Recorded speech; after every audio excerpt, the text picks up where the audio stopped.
السلام علیکم ویورز، میں ہوں شاکر سولنگی۔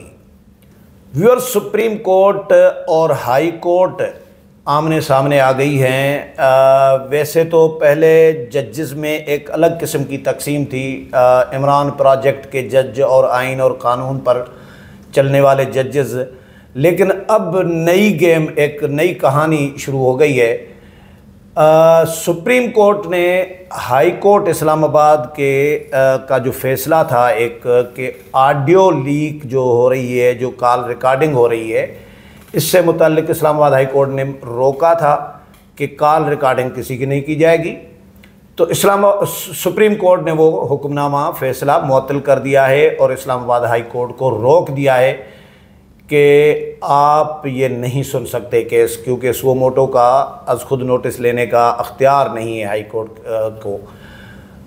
پھر کہانی کچھ اور بن رہی ہے۔ تو ہائی کورٹ نے اڈیالہ میں جو سماعتیں ہو رہی ہیں 190 ملین پاؤنڈ کی، ان کو روک دیا ہے کہ بھئی آپ فیصلہ نہیں دے سکتے۔ تو کہانی کچھ تھوڑی عجیب سی بنتی جا رہی ہے، اور طیب بلوچ ہمارے ساتھ موجود ہیں۔ طیب کے ساتھ اس معاملے پر ڈسکس کریں گے۔ طیب کیونکہ سپریم کورٹ کور کرتے ہیں طویل عرصے سے اور قانونی معاملات کو سمجھ بھی رہے ہوتے ہیں، فیصلے کور کیے ہوئے ہیں، اور اپنا یوٹیوب بھی چلاتے ہیں، طیب بلوچ کے نام سے اپنا الگ ویلاگ بھی کرتے ہیں۔ طیب، یہ کہانی کس طرف جا رہی ہے؟ یہ کہانی تو بڑی واضح ہے، اس میں کوئی ایسا نہیں ہے کہ جیسے آپ نے کہا کہ ہائی کورٹ اور سپریم کورٹ آمنے سامنے آ گئی ہے۔ بیسیکلی یہ آپ یوں کہہ سکتے ہیں کہ آئین اور قانون کا تحفظ کرنے والے ججز ورسز سہولت کار ججز، یہ ان کے درمیان کی کہانی ہے۔ اب اسلام آباد ہائی کورٹ میں جو ہے وہ یا سپریم کورٹ میں یہ دونوں فیکٹرز موجود ہیں، اور خاص کر سپریم کورٹ میں اگر آپ دیکھیں تو جیسے وہ مخصوص نشستوں والا کیس، تو سپریم کورٹ میں تو وہ غالب اکثریت سے ہیں، لیکن یہ چونکہ معاملہ لگا ان ججز کے پاس ہے جو آئین اور قانون کے رکھوالے ہیں، سپریم کورٹ کے جج، اور وہی جنہوں نے اختلافی نوٹ دیا ہے ریزرو سیٹس پہ، بالکل نعیم جسٹس امین الدین خان اور نعیم افغان، بالکل، تو ان کے سامنے یہ مسئلہ لگا۔ اب اس میں ہوا کیا ہے، میں آپ کو بتاؤں کہ پہلے تو میں بتاؤں کہ اسلام آباد ہائی کورٹ نے کیا کیا۔ اس میں آپ ایک چیز دیکھیں کہ 1.5 سال تک آڈیو لیکس کب آئی تھیں؟ جب تحریک عدم اعتماد ہوئی اور اس کے بعد یہ سلسلہ شروع ہوا، جس میں صرف یہ ثاقب نثار کے بیٹے نجم ثاقب اور بشرا بی بی کی نہیں تھی، اس میں جو ہے وہ اس وقت کے چیف جسٹس بندیال صاحب کی ساسو ماں رافعہ کی بھی تھی، جس میں وہ کہہ رہی ہے کہ وہ رافعہ کو مخاطب کر کے کہہ رہی ہے کہ یہ دیکھیں رافعہ، یہ تو کم بخت جو ہے ماشاءاللہ بھی نہیں لگاتے۔ تو وہ پھر اس پہ ہوا کیا تھا کہ اس وقت کی جو حکومت تھی، پی ڈی ایم حکومت تھی چونکہ، تو اس وقت بھی شہباز شریف وزیر اعظم تھے، انہوں نے ایک انکوائری کمیشن بنایا تھا، ٹھیک ہے۔ اب انکوائری کمیشن بنایا اور اس انکوائری کمیشن کی 2 کارروائیاں بھی ہوئیں، قاضی فیاض عیسیٰ کی سربراہی میں، نعیم افغان بھی، یہ جو آج جج تھے اس کیس میں، وہ بھی اس کا حصہ تھے، اور ایک چیف جسٹس اسلام آباد ہائی کورٹ بھی اس کا حصہ تھے۔ 2 کارروائیاں اس کی ہوئی تھی، اور پھر اس کو عمر عطا بندیال نے روک دیا تھا، ٹھیک ہے، حکم امتناع دے دیا، روک دیا۔ بات یہ ہے کہ جب وہ قاضی صاحب کی سربراہی میں تھی انکوائری، وہ اگر سپریم کورٹ نہیں سن سکتی تھی معاملے کو، آڈیو لیکس والے کو، تو پھر یہ ہائی کورٹ کیسے سن سکتی ہے؟ یہ اصل دیکھیں نا، یہ 2 نمبری ہے، یہ یعنی تضاد ہے، ٹھیک ہے۔ اب ہوا کیا پھر، معزز جج جسٹس بابر ستار، جن کی مبینہ طور پہ جو ہے وفاداری شاید ریاست متحدہ امریکہ کے ساتھ ہے، کیونکہ ریزیڈینشل کارڈ ہے ان کے پاس، ان کی فیملی وہاں پہ رہتی ہے، تو میرے خیال میں کوئی مجھے تصحیح کر سکتا ہے کہ اگر کسی کا ریزیڈینشل کارڈ امریکہ کا ہو تو کیا وہ امریکن ریاست سے وفاداری کا حلف لیتا ہے یا نہیں لیتا ہے، مجھے آئیڈیا نہیں ہے، لیکن خصوصاً وہ ایسے تو کارڈ نہیں دے دیتے، ٹھیک ہے، اپنی ریاست سے وفادار جو ہوتے ہیں انہیں کو کارڈ ملتے ہیں ان کے۔ تو بہرحال ان معزز جج صاحب نے، اور دیکھیں کتنے افسوس کی بات ہے کہ میں آپ کو ایک بات بتاتا ہوں کہ وکی لیکس ایک سکینڈل آیا لے گئی دنیا میں کہ سرویلینس ایجنسیاں کیسے کرتی ہیں، اس کا ایک چیپٹر ہے، اسے ویلیوڈ 7 کہا جاتا ہے۔ اس ویلیوڈ 7 کو میں نے اسٹڈی کیا بڑا کلوزلی، تو اس میں لکھا ہوا ہے کہ امریکن CIA اپنے شہریوں کی یا امریکہ میں رہنے والے لوگوں کی کیسے سرویلینس کرتی ہے۔ تو معزز جج جسٹس بابر ستار کی فیملی تو امریکہ میں بیٹھی ہے، اور اس کی بھی سرویلینس CIA کر رہی ہے، سب کی کرتی ہے۔